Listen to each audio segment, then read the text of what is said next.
Let's talk to Jamal Abdi, the Policy Director of the National Iranian American Council. Thank you for coming onto the programme this evening. Generally speaking, positive noises coming from Iran. Is this a new chapter between Iran and US in terms of their relations? It certainly appears like it's a new chapter. It remains to be seen whether the two leaders will meet in New York next week, whether Rouhani and Obama, frankly, can hold off hardliners on both sides of the debate to allow for some productive negotiations to take place. But right now, it looks very hopeful. And what do you think we can expect from this meeting if it does go ahead? Do you think it's just a symbolic gesture, or can we expect more?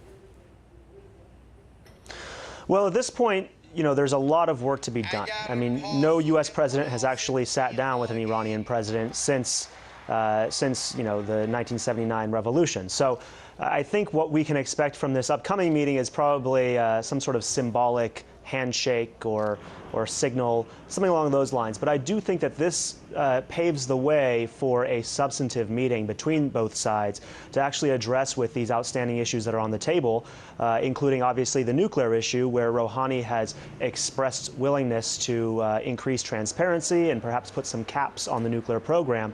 But that meeting will also necessitate some discussion of actually easing sanctions on the U.S. side. But I think that this is definitely possible. With reference to the nuclear issue, I mean, Iran has really taken the first positive step in that. How likely is it, do you think, that the US will actually back down in its opposition to the nuclear program, given the fact that they've now said it is, look, completely peaceful? Well, what Iran has said is definitely positive, but there is going to be a need for actual steps in that direction to demonstrate to the international community that this is in fact the case, that the program is purely peaceful. And Rouhani has been good on this front. His foreign minister has said that the perception of an Iranian nuclear weapons program is harmful to Iranian interests. And both Rouhani and his cabinet officials have spoken about the need to increase transparency. So if that takes place, if Iran can go to the table and say, look, we're willing to make the program more transparent, we're willing to accept certain caps on the program to address concerns, at that point, the onus is on the U.S. to say, OK, if you do that, we're willing to lift these sanctions.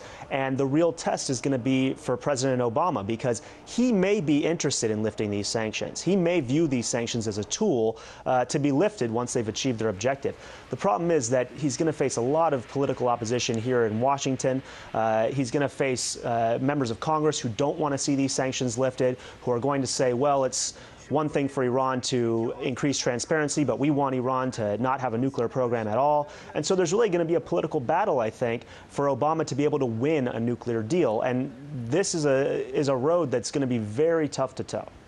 OK, we have run out of time there, but thank you for your thoughts. That's Jamal Abdi, the Policy Director of the National Iranian American Council. Thank you.